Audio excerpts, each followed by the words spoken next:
Wow, qué bien de nuevo reunirnos una vez más con Esperanza Macarena o Rafa García. ¿Qué tal estás, Rafa? Se me ha quedado ya ese nombre. Ese nombre te va a acompañar por el resto de los restos. Y también con Josemi o Mimicocondria. ¿Cómo era? Me confundió. Mimicoplasma.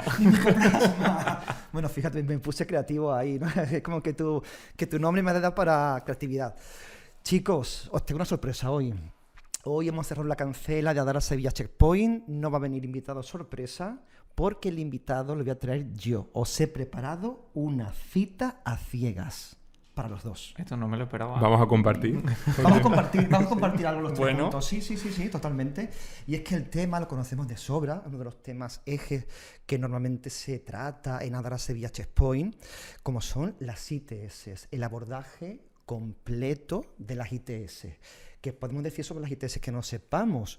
Yo he pensado una cosa.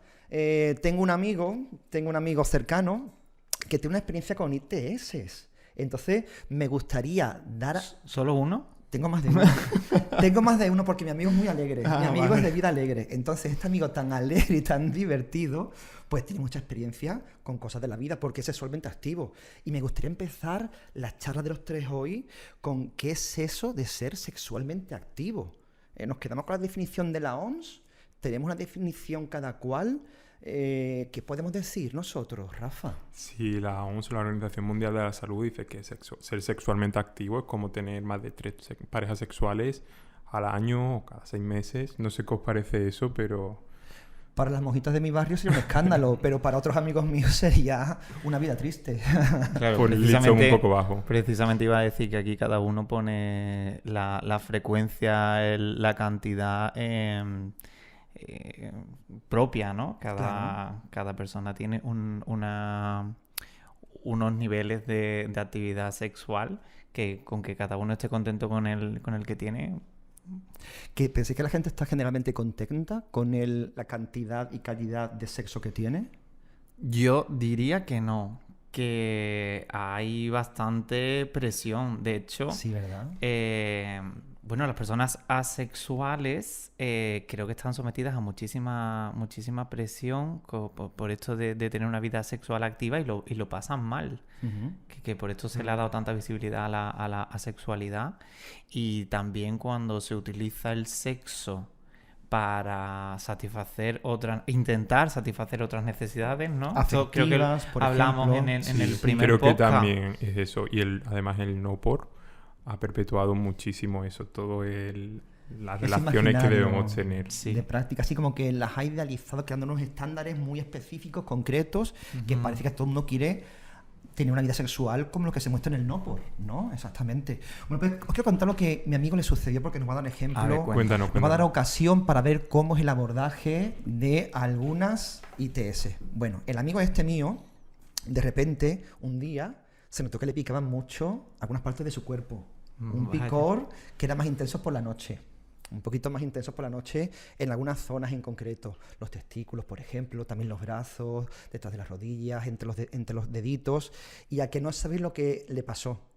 Fue al médico, le dijo que bueno, que esperase, que podían ser nervios. Le dijeron eso, literalmente. Los nervios son muy malos. Los nervios son muy malos, ¿eh? Mi amigo es muy nervioso, muy alegre y muy nervioso. Se pone nervioso por las noches. Se pone nervioso por las noches porque por la noche el calor aprieta. Y claro que sí. El caso es que vais a flipar. Estuvo 6 meses con sarna sin diagnosticar. Y cuando una de las visitas médicas dijo, mira, ¿qué te parece si probamos el tratamiento para la sarna? Dice, bueno, vale. Y la médica además hizo un gesto muy gracioso, muy tierno. Una persona que era muy tierna. Le cogió las manos a mi amigo para verle los surcos entre los dedos. Y dice, nada, esto no es nada. Esto no es nada. Dice, yo no creo que esto sea nada. Hizo así. Bueno. Mi amigo se fue a su casa diciendo, a ver, creo que, bueno, te vas a llevar una sorpresa. Seguramente ya le dará más importancia a partir de ese día. Claro. Entonces, 6 meses. ¿Qué pensáis que pasa ahí en ese abordaje? Llegamos a una conclusión, mi amigo y yo charlando, porque mi amigo me comentó que que este encuentro, o sea, que esto no fue a partir de una relación sexual, fue de una relación estrecha, de compartir unas toallas. De hecho, Otra amiga de mi amigo que estuvo en su misma casa, que estuvo en el sofá, que compartieron mantita mientras veían una peliculita, al poco tiempo también unos picores por la noche insoportables. Claro, se acordó del amigo 6 meses, que al final era sarna, y dijo, esto va a ser así. ¿Qué pensáis de ese abordaje? Del proceso de mi amigo de 6 meses, ostras, 6 meses 6 meses. rascándote, o sea, al borde de la locura, literalmente. Los nervios al final eran verdad. No estaba bien, mi amigo, no estaba Los bien. perdió. ¿Qué pensáis de eso? De cómo puede llegarse a ese nivel, ¿no? Tarda tanto tiempo en ese diagnóstico, ¿es complejo? Yo creo que, por desgracia, pasa muchas veces que se achacan muchas cosas a problemas de ansiedad, problemas de nervios, y hasta que no vas casi tú con el diagnóstico no aciertan. Justo iba a decir esto. Por algunos pacientes, ayer me contaba uno que cuando le ocurre esto, toma un papel bastante protagonista y dice, oye, me está pasando esto, lo relaciono, pero claro, si tienes la experiencia de que ya te ha ocurrido es mucho más fácil en ese despistaje, ¿no? Pero sí, no sé cuánto tiempo hace de este suceso, pero Hacía tiempo. yo Hace creo que muchos años. poquito a poco vamos Sí, evolucionando aquí. pero- Yo pensaba incluso que es una especie como de techo de cristal, me explico. Como no sé ahora mismo qué es o qué puede ser, y como te estoy viendo que puede ser un chico aseadito, formalito, así, y que mis prejuicios pueden jugar en contra de esa diagnosis, puedo decir, pues me extraña mucho que tú siendo tan pijito, así, tan limpito, pues tengas sarna. Entonces, pues serán los nervios, porque te veo más nervioso que sarnoso, a lo mejor, así de sencillo, ¿no? Puede ser así. Sí, total. Aquí, bueno, el amigo soy yo, tengo que decirlo así, tal cual, no pasa nada, hay que quitarse los tabús. Y os quiero preguntar, ¿tenéis algún amigo, amiga, amigue que haya pasado por el transepto de convivir con alguna ITS? Rafa, Yo tengo una historia graciosa con un amigo. Un amigo mío tiene una maldición, que Uy, es me la encanta. maldición del sábado de pescadito. hay que decir para quienes no lo sepan que en Sevilla tenemos una feria que es muy conocida, la Feria de Abril, que empezaba antes con el sábado del pescadito, se alumbra la portada a las 12 de la noche y la cena previa es conocida como la noche del pescadito. Exacto. ¿Y qué pasa esa noche? Pues mi amigo, siempre que tenía relaciones el sábado de pescadito, siempre cogía una ITS. Entonces Siempre, esa noche, o sea, siempre que tenía relaciones el sábado del pescadito, obviamente ha pasado más de un año, acababa teniendo a la semana pues algún tipo de infección de transmisión sexual. menos que no era anisakis, por el pescadito. De forma que ya se volvió tradición o una maldición. Tradición. Vale. Y ese amigo afronta la noche del pescadito con cierta presión, diciendo, uy, no sé si quiero ligar esta noche. ¿Ha dejado de ir? ¿Ha dejado de ir? ¿Sigue siendo feriante? Cuéntanos más. Sí, yo creo que se ha beneficiado del cambio de feria y que hayan cambiado el día del pescadito. Mira. O sea, No es más que por bien no venga, en todo caso. Josemi, ¿tú alguna experiencia de algún amigo tuyo en tu círculo? algún amigo... Bueno, esta creo que no es especialmente divertida, pero creo que le podemos sacar aprendizaje. Por supuesto. Tengo un amigo que cuando Imagínate, formalizó... No, que soy de ojos rasgados. Tengo un amigo que cuando formalizó su relación con su pareja fueron a chequearse, fíjate, a Reina Mercedes, allí al centro de ITS, que ya pues desafortunadamente no Desapareció hace unos existe. años. Que se pegaron el madrugón de su vida para hacerse ese chequeito. Bueno, pues ya que van a formalizar, quizá quitan el preservativo y al tiempo tenían que ir a recoger los resultados. Y sorprendentemente aparecieron dos gonorreas salvajes en la garganta que ninguno de los dos pensaba que estaba. Ahí mi amigo aprendió que la gonorrea en garganta puede ser asintomática, que no tiene por qué dar. Un aprendizaje bueno. Y que está muy bien chequearse cuando se va a empezar una relación y hacer un doble chequeo, ¿no? Dejando un poquito de meses de periodo de ventana, bueno, pues para quitarse dudas. Para empezar las cosas encima. Claro. Además, una gonorrea salvaje. ¿Por qué salvaje? Eran No poco sabemos cómo- educadas, no- eran poco educadas. No sabemos hacían- cómo apareció. Ah, o sea, eran unas gonorreas un poco ocupas, en ese sentido. Eras el propietario de tu cuerpo y se metieron ahí, no sé qué. Sin avisar. Desde luego que, ¿cómo son las gonorreas, eh? ¿Cómo son los amigos? ¿Cómo son los amigos? ¿Cómo son los amigos? ¿Qué amigos más alegres? Hay que tenerlas en cuenta. Bueno, tendremos amigos en comunes también, seguramente. Sí. Me pareció sonar el teléfono. ¿Puede ser que tengamos alguna consulta del cibereducador? Recordamos el teléfono del cibereducador de Adara, que es el teléfono 620-07-7421, 620-07-7421. ¿Lo escuchamos, Rafa? Vamos a escuchar. Otro amigo más que se suma. Otro amigo que quiere informarse. Mando este mensaje porque he escuchado a un amigo mío que está tomando la Doxyprep o Doxypep, es que no sé muy bien cómo se llama, para prevenir las ITS, por si me podéis ayudar a solucionar un poco a qué se refiere esto. Gracias. ¿Qué de amigos tenemos todos? O sea, todos tenemos un amigo que todos tenemos un amigo que... Bueno, me parece una pregunta muy interesante. Lo es. Aquí en Adara y muy al día últimamente. Preguntan mucho sobre esto. ¿Qué os parece si no la respondemos nosotros, si nos desvelo quién es la cita fía que tenemos hoy para que nos la resuelva? ¿Os parece bien? Me parece perfecto. Pues voy a mandar un WhatsApp, así, tin, a otro amigo más y va a entrar por la puerta. A ver quién entra. ¿Lo tienes ahí encerrado? Bienvenido César Sotomayor. ¿Qué tal estás? Muy bien. Bienvenido aquí. Gracias por invitarme. Me encanta la cita. Una cita bien buena, ¿verdad? Tengo buen ojo. Sorprendido. Tengo buen ojo.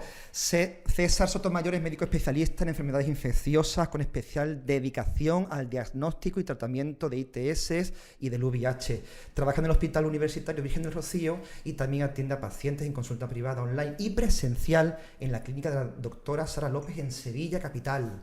Correcto. César, ¿qué tal estás? Pues estoy muy bien, muy contento, muy ilusionado y sobre todo por tener una oportunidad pues para hablar de salud sexual y sobre todo aquí en su casa, ¿no? Adara, que eso es fantástico. ¿Habéis estado aquí ya antes? Bueno, he estado aquí, lo cual pues siempre el volver pues me hace mucha ilusión y sobre todo, bueno, conocerte a ti, que no te conocía, los demás ya los tengo más conocidos, pero feliz de estar aquí. ¿Has visto, César, qué de amigos tenemos? Ya veo. Aquí el abanico se abre y en fin. Pero genial, temas interesantes para tratar. Mira, nos han preguntado antes, y le he considerado oportuno que entraras tú en ese instante, sobre Doxypep. ¿Qué te parece si comenzamos esta intervención tuya hablándonos un poquito de qué es la Doxypep? Vale. Bueno, pues la Doxypep es otra herramienta más, es decir, dentro de todo el abanico de posibilidades para proteger nuestra salud sexual, pues ha llegado Doxypep hace no muchos años, con un estudio muy potente metodológicamente, es decir, que ofrecía era robusto y permitía saber que la doxiciclina administrada después de las relaciones sexuales no protegidas, pues ofrecían el no tener infección por clamidia, por sífilis y en el primer estudio veía una reducción un poco ahí contra gonorrea. Finalmente eso tiene mucho que ver con la resistencia local de la infección por gonococo. Así que podemos decir que realmente ofrece una protección verdadera para sífilis y para clamidia trachomatis. Es posexual, o sea, tenemos la reacción sexual y después, ¿con cuánto tiempo después? Pues la puedo usar idealmente en las primeras horas, 4 horas, pero nunca más de 72 horas. Entre 4 y 72 horas. Correcto, entonces, eso sería lo ideal. Tenemos una ventana bastante amplia, así es que si en algún momento hay sexo no protegido, pues cualquier vía, es decir, oral, anal, vaginal, puede ser una alternativa eficaz con sus matices. Es decir, como todas las herramientas biomédicas, pues siempre tienen una parte, ¿no? Es un fármaco, ¿no? Entonces no termina siendo algo completamente inocuo y tiene pues sus efectos adversos. Pero que a nivel de evidencia científica sabemos que Doxypep, cuando hablamos únicamente del pro, ¿no? Es decir, cuando tenemos la parte positiva, ¿no? Que eso es muy importante, ¿no? Además de que haya un estudio brutal que lo haya avalado, pues sabemos que existe reducción en el número de clamidia y de sífilis. Rebaja en ese caso el riesgo de adquirirlo. Exactamente. César, ¿es compatible con la PrEP, por ejemplo? Y ahora ya vas tú, Rafa. Por supuesto. La PrEP es otra estrategia más, ¿no? Y eso nos encanta, el que haya más herramientas para cuidarnos. Sin embargo, pues eso, tanto la PrEP, que ya lleva mucho tiempo con nosotros, y sobre todo que no podemos olvidar que forma parte del tratamiento antirretroviral, pues tenemos quizás mucha más información y conocimientos de los fármacos que actúan en la PrEP. Sabemos sus efectos adversos, tenemos guías sólidas, tanto internacionales como, por supuesto, las nuestras, las nacionales, que nos permite trabajar con esos fármacos de una manera mucho más, mucho más cómoda y con el conocimiento que eso lleva. En cambio, la doxipep, pues tenemos algunas lagunas, ¿no? Y que me imagino que dentro de todo eso habrán dudas sobre dónde está la doxipep en la seguridad y qué aspectos quedan pendientes por resolver. Sí, de hecho te quería preguntar eso, si esta estrategia está disponible para todo el mundo en España, un poco el marco legal para empezar a tomarla. Alguien que quiere empezar a tomarla puede tomarla bajo esta prescripción. Se puede solicitar entonces cualquier persona médico, o... Bajo esa prescripción no está como tal, ¿vale? Pero existen muchas sociedades científicas, incluidas las nuestras, tanto la del Grupo de Estudio de SIDA, GESIDA, de la Sociedad Española de Enfermedades Infecciosas, y el del Grupo de Estudio de Infecciones de Transmisión Sexual, que formamos parte del consenso a nivel nacional y donde probablemente, como todo, ¿no?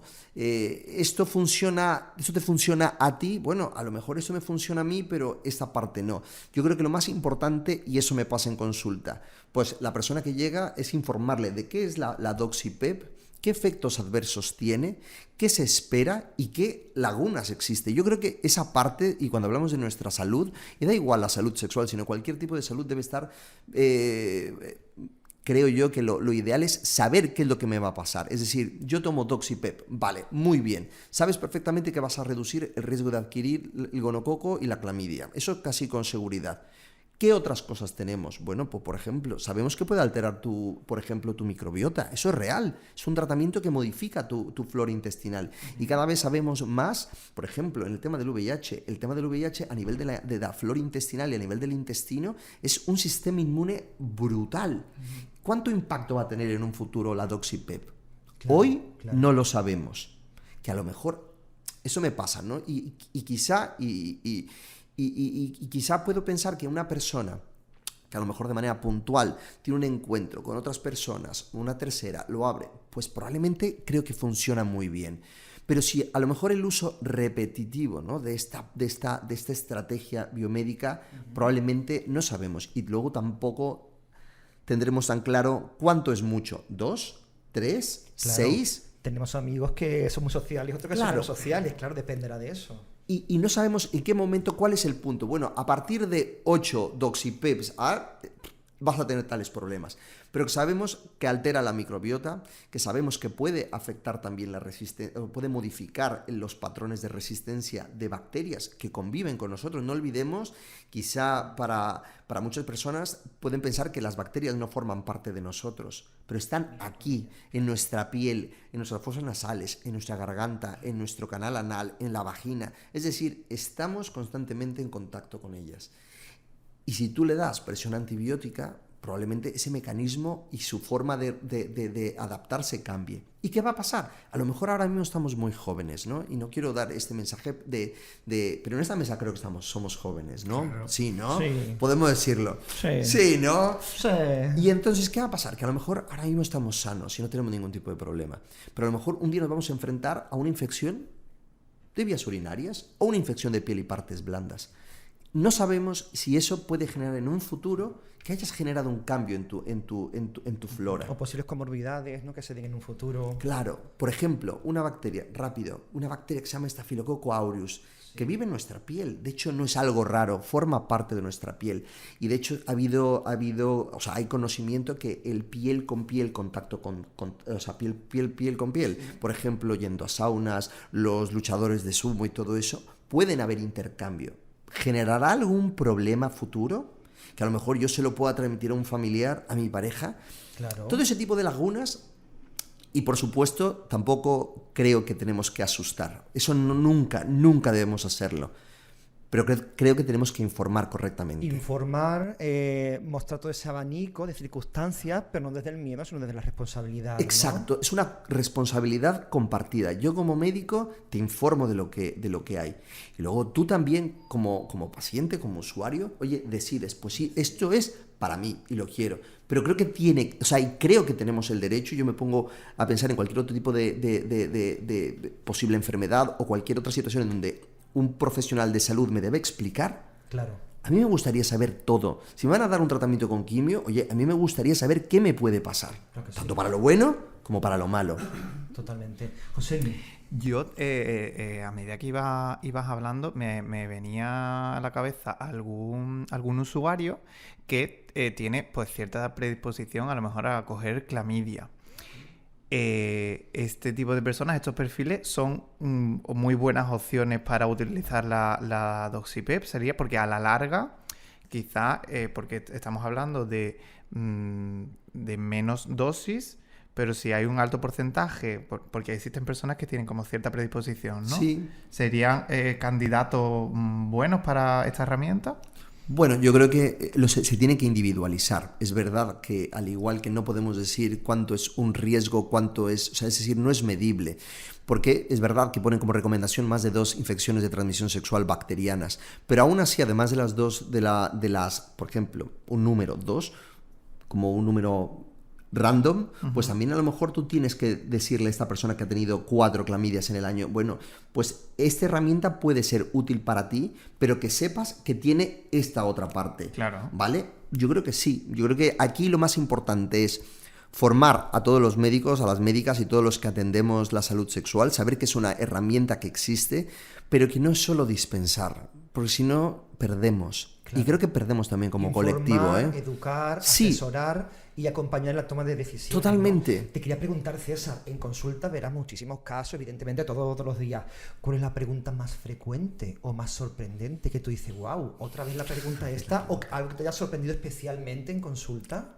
Bueno, por ejemplo, bueno, sí, a lo mejor la más frecuente y no porque sea muy grave, ¿no? O sea, bueno, tengo varias. Ahora que me lo estás diciendo, se me vienen muchos, ¿no? Pero, por ejemplo, el tema del papiloma humano. Bueno, es que yo he pillado el papiloma humano y entonces yo he terminado con mi pareja, porque entonces me ha puesto los cuernos y no sé qué, no sé cuánto, ¿no? Esa es una pregunta muy frecuente. Y además, que viene acompañada de un estrés y una ansiedad brutal. O sea, no solamente una pregunta médica, sino una pregunta de cuestión de celo. Es decir, mi pareja me ha hecho esto, o sea... Sí, pero a veces, ya tengo una verruga. Bueno, pues entonces, claro, como yo tengo una verruga, eso significa inmediatamente que tú fuiste el que me has puesto el cuerno y entonces te tienes que ir de mi vida. Y no es verdad. ¿Sabes lo que te quiero decir? Que muchas veces puedes tener una verruga o puedes tener una infección por el virus del papiloma humano latente. Desde hace años. De hace años y ahora da la cara. Entonces yo le digo, antes de, por favor, de terminar con tu pareja, por favor, escucha esta información, o sea, por favor. Haces también de asesor emocional, es decir, no te precipites en romper con tu pareja. Claro, por una decisión. No es una bellísima persona y has sido tú, Manipuri. También puede ser que sí, totalmente. Sí. Rafa. Yo te quería preguntar qué pasa al otro lado de la mesa en la consulta. ¿Qué pregunta tendría que hacer todo médico en cualquier revisión rutinaria sobre salud sexual? ¿Qué pregunta sí o sí no puede faltar? Bueno, en primer lugar, yo creo que una de las cosas básicas que nos permite a los médicos, y da igual, incluso profesionales sanitarios, ¿no? Porque también enfermería toma un papel muy importante, o bueno, incluso ustedes mismos, ¿no? A nivel sociosanitario, pues preguntar con quién tiene relaciones sexuales, ¿no? Con chicos, con chicas o con los dos. Y siempre lo digo, con una situación muy abierta, ¿no? Porque eso a partir de ahí me permite quitarle el prejuicio, es decir, como eres chico, te tienen que gustar las chicas, o viceversa, ¿no? Entonces, tener una actitud muy abierta de qué es lo que con quiénes tienes relaciones sexuales ya nos permite situarnos un poco en lo que yo debo preguntar después y, sobre todo, qué tipo de cribados debo realizar, cómo realizarlos y qué medidas preventivas, además de las biomédicas como la PrEP, la doxipep, qué vacunas debo incorporar en el calendario, ¿no? Entonces, esa sería como la indispensable, en la que no podría faltar. Luego, por supuesto, el número de parejas sexuales. ¿Por qué? igual, son números, pero bueno, nos permite saber un intercambio de parejas.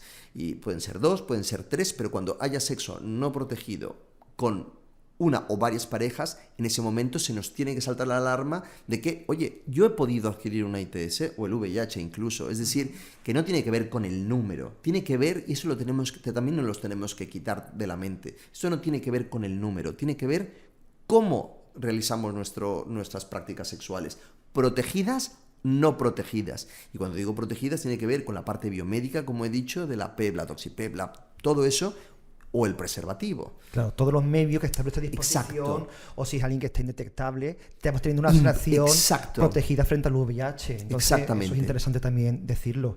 Totalmente. César, las ITS siguen siendo tabú hoy en día para muchísimas personas, para otras no, pero para muchas sí. ¿Dirías que la gente llega a la consulta más informada que hace unos cuantos años, o piensas que la sociedad un poco sigue teniendo los mismos prejuicios? ¿O ha evolucionado algo en la forma de acercarse a una consulta sobre ITS? Yo creo que sí. Yo he notado un cambio. Yo creo que sí, pero probablemente en nuestro colectivo. En el de hombres gay, bisexuales y hombres que tienen sexo con hombres. Es donde veo claramente un cambio mucho más importante. Y probablemente porque estamos encima de la salud sexual y encima de, cuídate, el tema de estrategias diferente, el tejido comunitario. Lo que hacen ustedes es brutal, ¿vale? Y eso permiten acceder a la salud sexual de una manera que no está...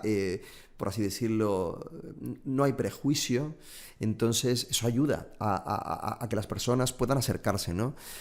Con respecto en colectivo heterosexual, bueno, pues es diverso. Probablemente pues por una carga también de la moralidad como tal, ¿no? Hay mucha moralidad en las relaciones sexuales y eso hace que mi percepción es que hay menos información en este grupo de población, ¿no? Entonces veo, por una parte, un colectivo que falta, no digo que estemos perfectos, Claro, nos falta mucho, pero sí veo un cambio, al menos de conocimiento, de forma de, oye, estoy en PrEP porque sé que estoy o puedo estar en exposiciones de riesgo para adquirir el VIH y acudo a mis controles o formo parte de un circuito de salud, ¿no? Es decir, eso nos mantiene en el sistema, ¿no? En consulta, César, ¿qué ITS es la que ves más frecuentemente?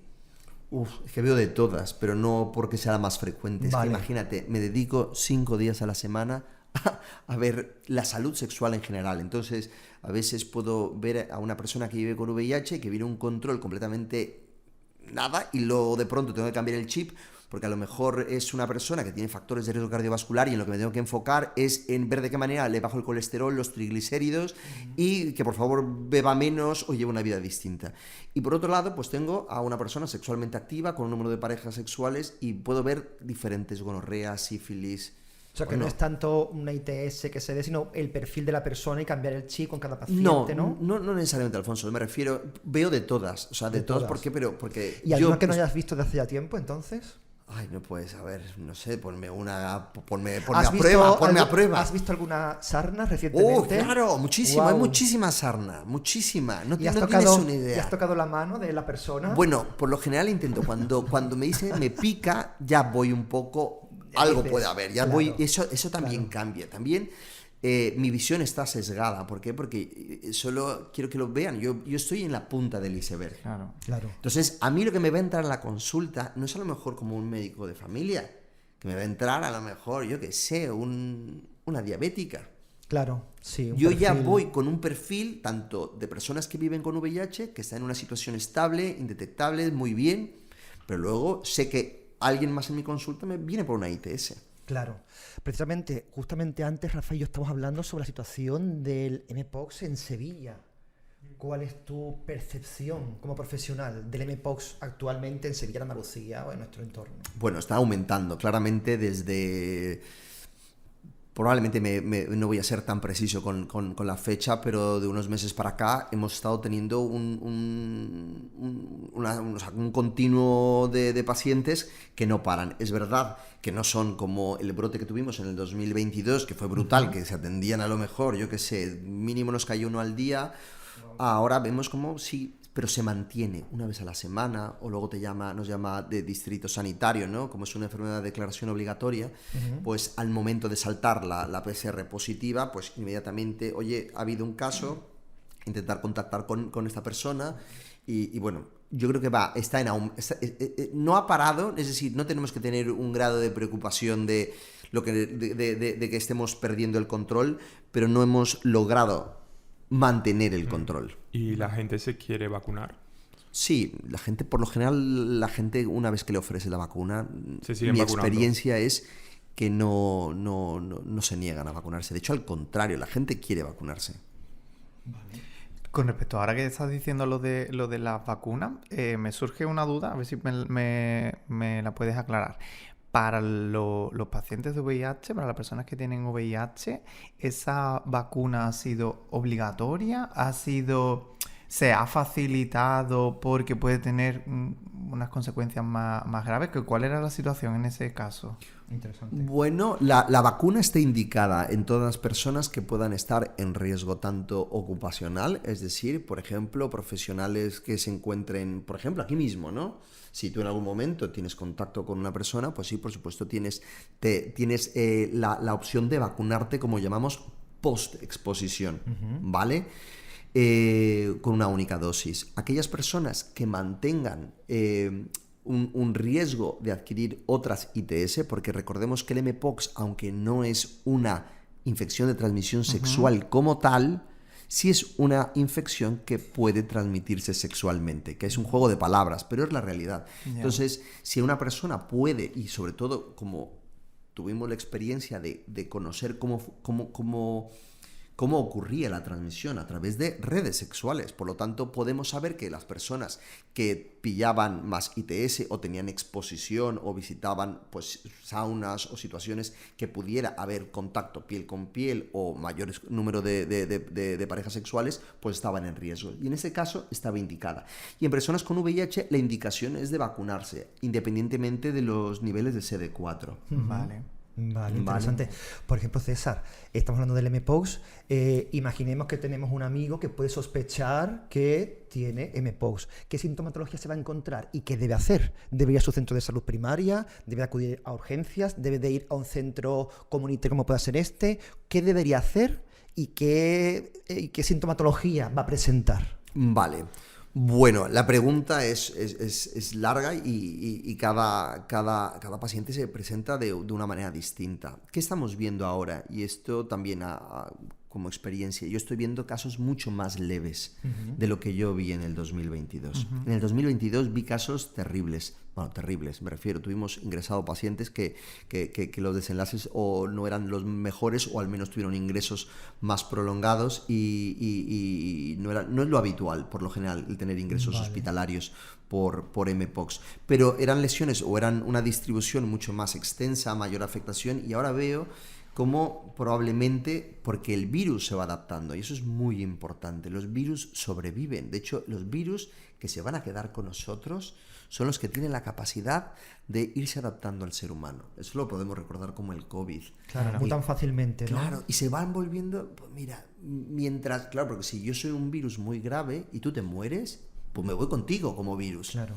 En cambio, si yo soy un virus que va teniendo un fitness y va mejorando o va permitiendo que yo vaya adaptándome, pues probablemente los casos son mucho más leves, como vemos en el tema del mpox. Entonces, actualmente vemos casos quizás menos sintomáticos, con lesiones mucho más localizadas, por ejemplo, en donde es el sitio de entrada o de inoculación, pero sigo viendo, por ejemplo, diferentes dependiendo... Con lesiones, para quienes nos estén escuchando, vamos a encontrarnos una pápula, ¿no? Vamos Vale. a encontrarnos cómo es esa lesión. Para que alguien se dice, mira, ¿esto qué es? Bien, me parece... Pueda asociarlo y digan, vale, voy a actuar en consecuencia. Bueno, pues si podemos a lo mejor, quizá para que las personas que nos estén viendo o escuchando puedan reconocerlo, a lo mejor muchos de ellos saben lo que es la varicela, porque lo han pasado.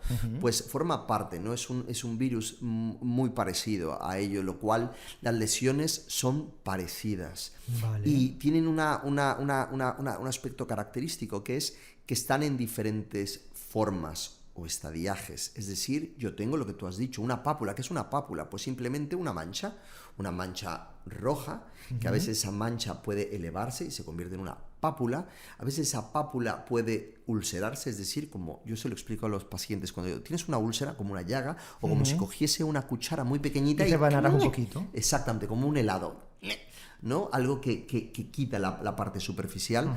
Luego, eso, muy característico, hemos visto que se vuelven necróticas. ¿Qué es necróticas? Con un fondo negro. La piel, por así decirlo, pierde vitalidad. Y, por último, una costra.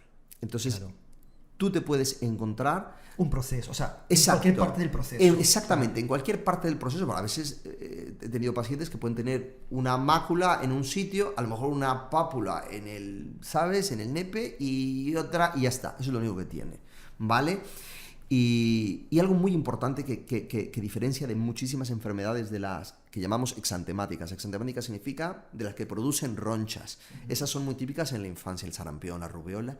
Es que el mpox produce adenopatías. ¿Qué son adenopatías? Aumento de los ganglios linfáticos, es decir, los cuello ingles. Entonces, lesiones en cualquier estadio que hemos hablado, junto con puede o no, eso es muy importante, y eso es lo que estamos viendo ahora. Puedes o no tener fiebre, puedes o no tener síntomas generales. ¿Qué son síntomas generales? Pues lo que nos da un resfriado, mal cuerpo, estoy cansado, me duele la cabeza. Es decir, son cosas completamente inespecíficas, y tener ganglios. Entonces, recordemos, manchas en la piel con ganglios inflamados y puedes o no tener síntomas sistémicos. Vale. Genial, yo creo que ha quedado claro. Muy claro, muy bien, interesante. Ya todos sabemos lo que hacer, si algún amigo, en fin. Bueno, espera, perdón, no había dicho, ¿y qué hacer? Eso es importante. Claro. Eso es una parte importante. ¿Qué hacer? En primer lugar, hay que tranquilizar. Quien lo sepa y quien lo vea, quien lo diagnostique, o si son no va a pasar nada. O una sospecha en casa, no pasa nada. Exacto. En primer lugar, por favor, que no se pierda la calma. El pánico. Eso es lo más importante. Y recordarle a todos y a todas que lo más seguro es que sea una infección leve, que va a pasar. Eso es lo más importante. Y luego, lo ideal, y sobre todo también por compromiso a nivel social, es mantener un sistema de vigilancia epidemiológico, porque eso es lo que nos permite saber si en algún momento nos vamos a enfrentar a una variante más agresiva. Vale. Entonces, lo ideal sería acudir a un centro de salud, a urgencias o a la consulta médica que te venga más cercana. O sea, indistintamente. En cuál está mi entorno, cuál tengo más facilidad para que me den cita, Correcto. Urgencias, me dirijo allí y digo, mire usted, tengo una sospecha de posible mpox porque tengo una lesión en la piel. Correcto. Y adenopatías. Muy bien. Ahora, ¿tendré o no tendré cansancio? Y otros síntomas, o más o menos fiebre. Y en los profesionales sanitarios, y digo cualquier nivel de asistencia, me refiero, la forma de diagnosticar, además de clínica, es a través de una PCR. Es decir, un exudado, una torunda, en donde se raspa la herida, la lesión, ¿vale? Y se manda a analizar. Esto sí requiere un hospital, es decir, esa muestra se tiene que llevar a un centro de referencia. Vale. ¿Y si es recomendable que la persona fuera con mascarilla? Sí, es recomendable. Vale, pues eso también es importante. Muy bien, Alfonso. ¿Y las heridas tapadas? Y las heridas tapadas, si son... una camiseta... Por ejemplo, con ropa. Una ropa, es decir, una camiseta larga, o bien, si es una manga corta, pues sí, de preferencia que estén tapadas. Recordemos que el contacto piel con piel pues es una vía de transmisión y es verdad que requiere un tiempo prolongado, es decir, no es un contacto mínimo. Pero bueno, sobre todo, si te vas a acercar a un centro sanitario, tú no sabes que te puedes encontrar personas con cáncer, personas embarazadas, o puedes encontrarte niños. O hablamos también, lanzamos pequeñísimas gotas también, así no sabemos, o sea que está bien hacerlo por precaución, ¿no? Y por conciencia social. Correcto. ¿verdad? Preventivos. Sí. Yo tengo un amigo que dentro de 2 ¿Qué semanas... tenemos, Josemi, dentro de 2 semanas vaya a ponerse la segunda dosis. Muy bien, pues ir a tu amigo, muy bien hecho. Nunca se sabe. Fijaos, hemos comentado antes, César, que el concepto de las ITS, el abordaje de las ITS sigue siendo muchas veces un tabú social, ¿no? Por, en fin, pues una moralina que ha venido desde el heteropatriarcado y desde el cristianismo y desde las religiones en general, un poco una cuestión histórica, ¿no? ¿Cómo manejas en consulta el miedo, la culpa o la vergüenza que algunas personas pueden llegar a sentir a la hora de decir, mira, vengo aquí porque, bueno, independientemente de una sospecha, he mantenido relaciones sexuales? Vale. Bueno, sobre todo es intentar que me explique, por ejemplo, cuando hay mucho miedo o hay ¿no? Hace poco tuve un paciente en consulta que simplemente, o sea, lo que necesitaba es saber qué era lo que, o sea, que ya había tenido el diagnóstico, pero ahora, ¿cuándo inicia relaciones? ¿Qué va a pasar con su vida? El no siguiente paso, ¿no? Sí, Necesitamos sí, saber. o sea, que muchas veces es ¿qué es lo que te preocupa? ¿Qué es lo que hay ahí? Para saber, lo digo ¿por qué? Porque, como tú dices, viene acompañado de tanta moral, de tanta cosa y miedo. Entonces, la única manera que intento, o como intento abordarlo, es preguntando qué es lo que realmente le preocupa. Y creo que muchas veces está la moral, es decir, lo que ha pasado y sentimientos de culpa. ¿Y qué va a pasar con el futuro? ¿Voy a encontrar una pareja a pesar de, por ejemplo, tener VIH, o después de haber pasado una clamidia me tengo que volver a hacer un test? Entonces yo creo que es simplemente, a veces lo digo, bajando a tierra. Claro. Bajando a tierra. Ujú. ¿Qué es lo que te pasa? Has tenido una gonorrea, una sífilis, ¿vale? ¿Qué te preocupa ¿Qué te ahora? preocupa ahora? ¿Por qué? ¿Por Porque qué? ¿Quieres seguir con tu vida normal? ¿No? ¿Tienes miedo? ¿Te vas a enfrentar a ciertas tensiones si quedas con tu pareja o con una chica o un chico? Claro. Correcto, eso creo es una de mis estrategias. Vamos, te puedo a lo mejor contar muchas, pero sobre todo yo creo que de una escucha activa, ¿no? No es lo mismo cuando tienes un paciente que es recién diagnosticado o que no tiene un diagnóstico y que viene, por ejemplo, vamos a imaginar al paciente que viene con una úlcera, pues por supuesto el abordaje será muy distinto, ¿no? Pero bueno, yo creo que sin prejuicios y quitando miedos y Muy llevando bien. a tierra, ¿no? Muy bien, muy interesante. César, te queríamos también preguntar sobre el perfil de los pacientes que acuden a consulta. ¿Ha cambiado durante los últimos años? Te lo pregunto en relación a que hace unos meses ya salió una noticia de que estaban proliferando, no sé si eso fue el término que utilizó esta cadena de televisión, proliferando, que estaban siendo frecuentes las ITS en personas de más de 65 años.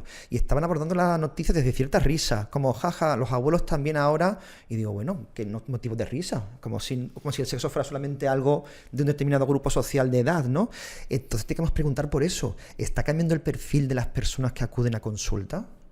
Bueno, probablemente es uno de los grupos que en el último informe del Ministerio ha tenido una especial relevancia, ¿no? Y eso pone un poco en valor, ¿no? Que la edad no es exclusiva, es decir, que las personas de diferentes edades tienen relaciones sexuales y que los demás de 60 también tienen 70, una salud 80. 70, 80 y que pueden hacerlo, sí, por supuesto. Y que tenemos que cambiar el chip, ¿no? De que las personas arriba de los, ¿qué? 20, 30 son las únicas que pueden tener relaciones sexuales. Pues no. El perfil, como tú me preguntas, pues lo mismo. Yo tengo una visión sesgada, ¿vale? Claro. Entonces, yo me dedico a esto. Entonces, claro, yo veo todo el tiempo. Entonces, el grupo core para mí son los chicos jóvenes, pero eso es normal. No es por ser selectivos, sí, son los que están teniendo más relaciones sexuales, son los que inician una vida sexual, están descubriendo, entonces es el grupo que además también en la parte del Ministerio de Sanidad, en el último informe, pues es nuestro grupo más importante, y lo digo entre comillas, no es que sea el más importante, todos somos importantes, El más habitual, pero ¿no? es el que está teniendo un peso muy, muy grande, ¿no?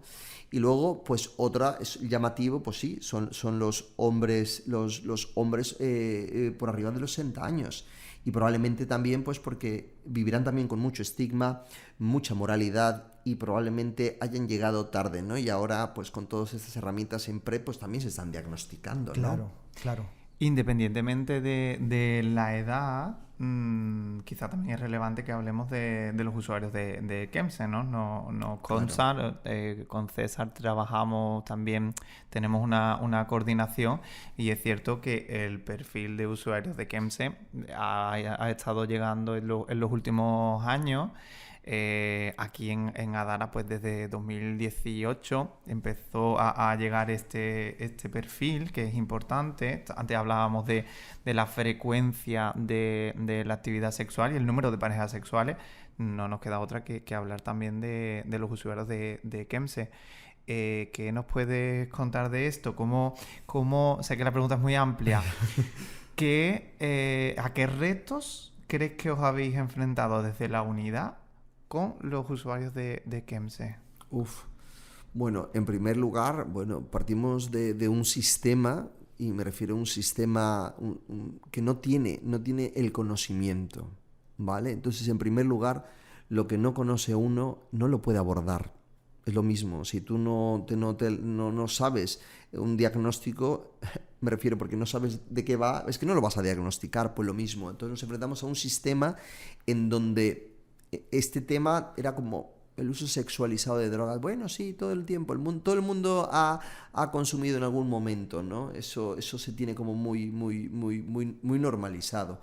Pero cuando nos damos cuenta, pues vemos las implicaciones a nivel de salud mental, las infecciones de transmisión sexual. Múltiples pacientes han terminado ingresados por infecciones muy importantes a nivel de piel y partes blandas, incluso situaciones en donde de riesgo vital. Riesgo vital, me explico lo que es riesgo vital, ¿no? O sea, muy graves. Y para mí yo creo que el principal obstáculo es eso, el conocimiento, recursos, ¿no? Recursos tanto en esfera de salud mental y por supuesto de nosotros mismos, ¿no? Como infectólogos que tenemos directamente en nuestra consulta la posibilidad de preguntar, de actuar, pues creo que también nos falta. Probablemente también tiempo, ¿no? Nos falta tiempo en las consultas, porque a veces creo yo que nos quedamos muy cortos, ¿no? Y llegamos y venga, sí, la carga viral muy bien. No, es que tenemos que ir mucho más allá. Hoy, por ejemplo, en las personas que viven con VIH, la mayoría de los tratamientos que tenemos son fantásticos, con muy pocos efectos adversos, independientemente de cuál tengas. Vamos a lograr la mayoría de los objetivos y eso es muy importante. ¿Qué otra barrera me encuentro? La parte, pues, sobre todo asistencial, circuitos, tiempo. Yo creo que es lo más importante. A mí me consta, ya que César nos ha echado flores antes a la entidad Adara, me consta que ha habido una evolución impresionante en la unidad. Es decir, el trato, porque bueno, yo pues me llevo ese feedback de vuestro servicio y ha habido muchísima evolución. Es verdad que el tiempo es limitado, que los recursos son limitados y precisamente hablando de recursos, bueno, pues me gustaría que contaras un poquito de que pues la voluntad que tuvisteis para formar ahí un pequeño servicio piloto donde se coordinara salud mental con la unidad. Cuéntanos un poquito. Pues mira, Josemi, qué bueno ese es otro de los obstáculos que tenemos en nuestra comunidad, ¿no? Y me imagino que si nuestra comunidad también tiene esto, pues esto es muy parecido en otros puntos de España. Y es el hecho de que está fragmentada la salud mental y las adicciones. No sé en qué momento ocurrió eso. Ojalá que esto cambie. Yo creo que suena de que en algún momento el ver a la persona en un todo... Claro, no por partes, sino... Es lo que tiene que hacerse, ¿no? Tú no puedes valorar a una persona, te voy a ver únicamente a ti por las adicciones, pero luego ve a otro sitio que te vean de la salud mental y luego ve a otro sitio que te vean de la salud sexual. Directa, pero por favor, ¿dónde quedamos que el ser humano es un todo, ¿no? Es su mente, es emociones, es físico, es biología.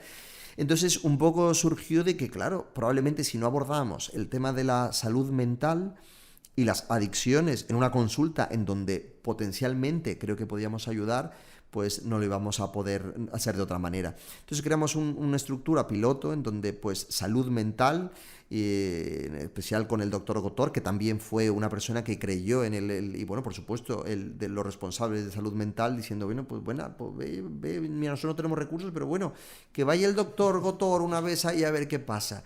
Y bueno, pues hemos tenido pues unas experiencias muy bonitas. ¿Muy bonitas en qué sentido? De que permitimos, también por el apoyo de mi servicio, de tener un espacio para que los usuarios puedan contar su vida. Y no únicamente rápido, no, venga, ahora cuéntanos, tratamiento, esto, no. ¿Qué ha pasado? Y nos damos cuenta que hay muchas cosas detrás. Tanto aspectos, que no todo es la homosexualidad reprimida, ni todo es la heteronormatividad. En algunos casos, en muchos, por ejemplo, en una etapa precontemplativa, simplemente es un tener sexo placentero y ya está, pero en otros hay un rollo familiar desestructurado, hay problemas de salud mental y eso es lo bonito, poder ayudar y sobre todo pues un apoyo a nivel institucional y ojalá que pudiera pues... Claro, en esos casos es fundamental conocer bien al paciente, a la persona, al usuario en su totalidad, no segmentarlo, entender, porque seguramente haya cosas que se vayan uniendo. Tengo una pregunta para los tres, de que esto es una cita ciega, no sé si os está gustando la cita, si tenéis éxito la cita, sí, ¿verdad? Me está encantando, me está encantando. Os quiero preguntar a los tres si consideráis que hablamos lo suficiente de sexo en España. Y no me refiero a hablar de sexo como tal, sino en una cuestión de calidad. Rafa, ¿tú qué piensas? De calidad. Sí. Se habla de sexo, y no me refiero de sexo y punto. En sino todos de- los espacios. En todos los espacios. O entre Hay amigos. en todos los espacios, en España. En España en general. ¿Viste que se habla lo suficiente de sexo? Creo que no se habla lo suficiente donde se tiene que hablar. Vale.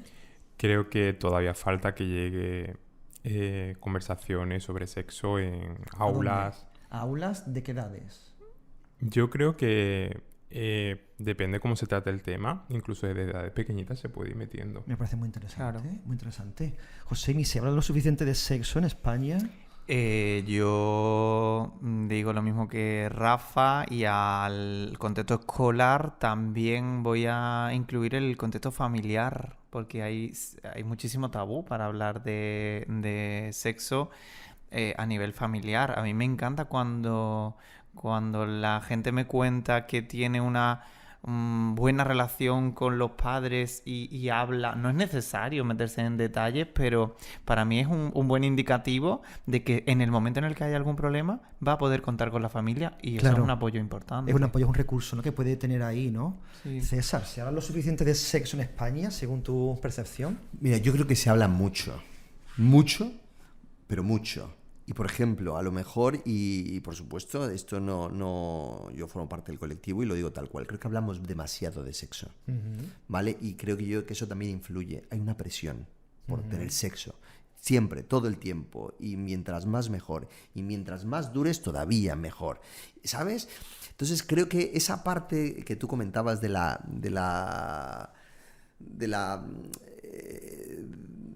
no sé, de una sociedad ahí que ha mantenido y perpetuado muchas cosas, tiene que ver con eso, ¿no? El mantenerte en ese heteropatriarcado, y yo creo que eso nos daña. Sí, Nos quizás daña sí está- mucho. Y sí hablamos mucho de sexo.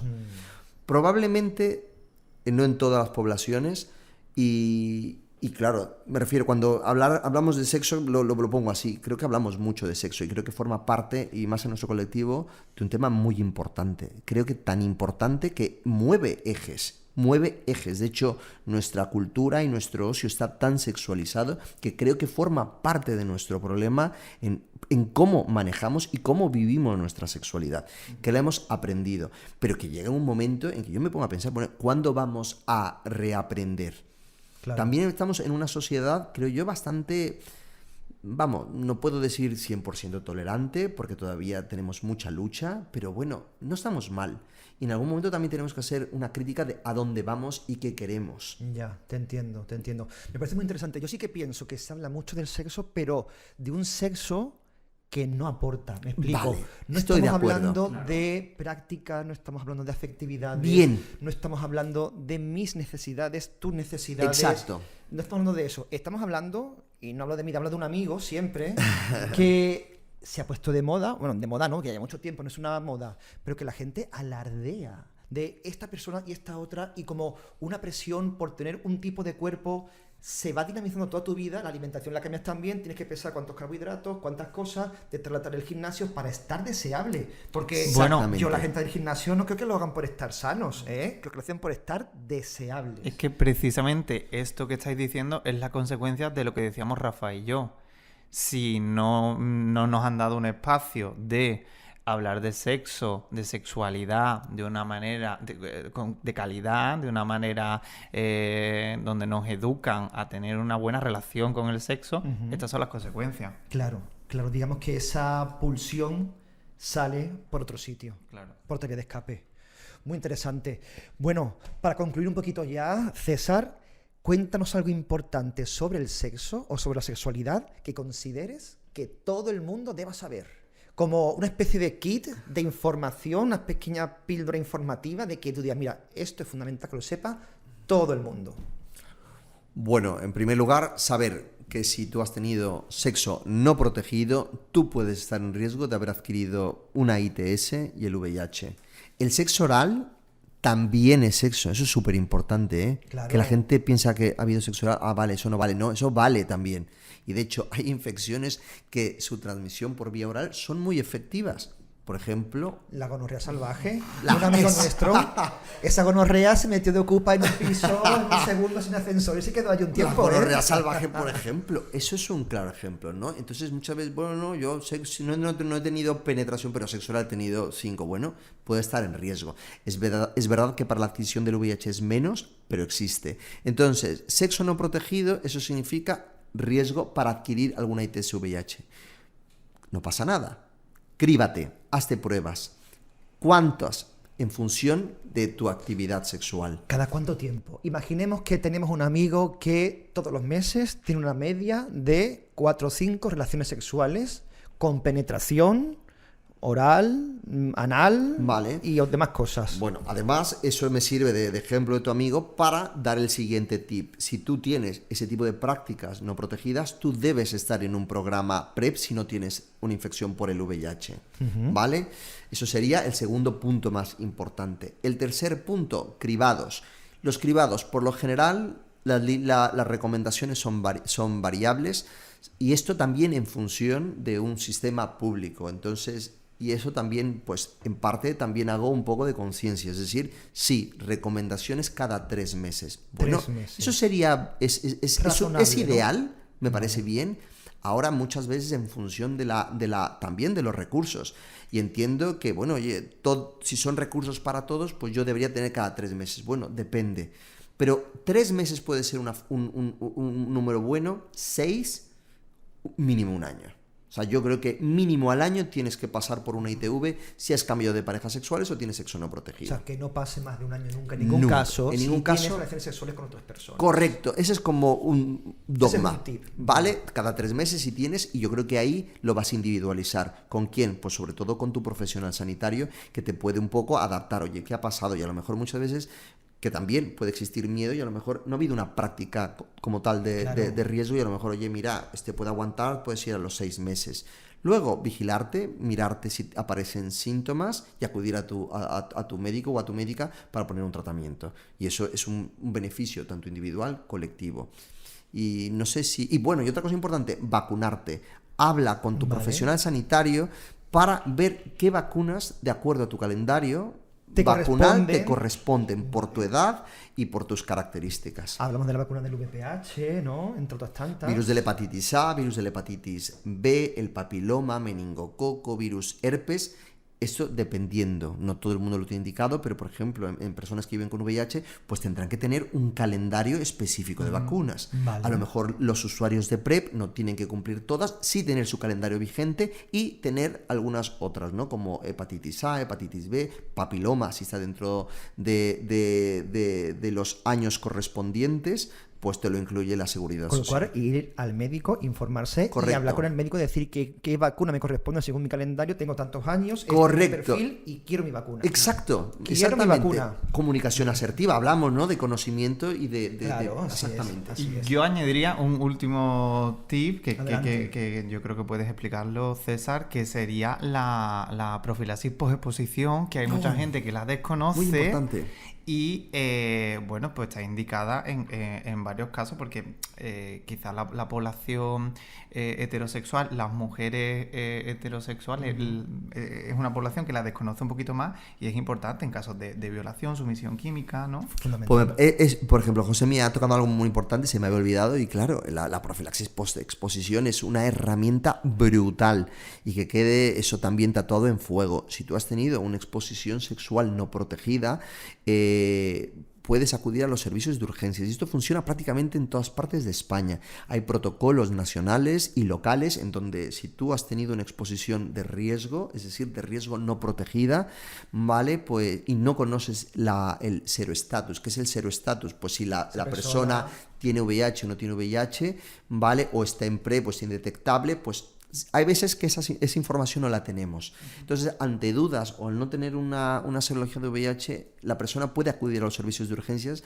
y tomar un tratamiento que evita adquirir el VIH. Y eso es un derecho de la persona. Totalmente. Lo quiero poner de especial hincapié porque tengo un amigo que hace años, también es verdad que esto hace unos años, todos vamos aprendiendo, la sociedad también, la medicina, todo el mundo vamos aprendiendo, ¿no? Pero acudió a unas urgencias médicas de un hospital para la profilaxis post-exposición, la persona no sabía lo que era, Y dice, espérate, voy a hablar con mi adjunto. En ese instante pasó el tiempo, lo mandaron a la casa y tuvieron que llamarlo más tarde porque dice, sí, existe un protocolo, ven aquí que te vamos a hacer unas preguntas. Volvió de nuevo a urgencias, le hicieron unas preguntas que eran... pompo, y cuánto tiempo y de qué forma y penetraste, te penetraron y de qué manera, y conoces el estado psicológico de la persona, sí, ¿no? Le puedes preguntar, fíjate, verdad? bestial, sí. No, yo creo que ha cambiado las cosas, entiendo. Claro, me imagino. Yo espero que, bueno, sí, espero que haya pocas personas que hagan ese tipo de cosas. Yo creo que en el servicio de urgencias hay que ser muy práctico, y si una persona viene solicitándote la profilaxis post-exposición y también un poco amplió el conocimiento al respecto, por lo general este medicamento se dispensa en urgencias y suelen dar únicamente 3-5 días. Esto es importante decirlo, pero es normal, es lo habitual. ¿Por qué? Porque después tú no vas a hacer esas preguntas, o a mí no me gustaría que me las hicieran en urgencias, con todo el barullo, la gente, bueno, ¿y tú cuántas?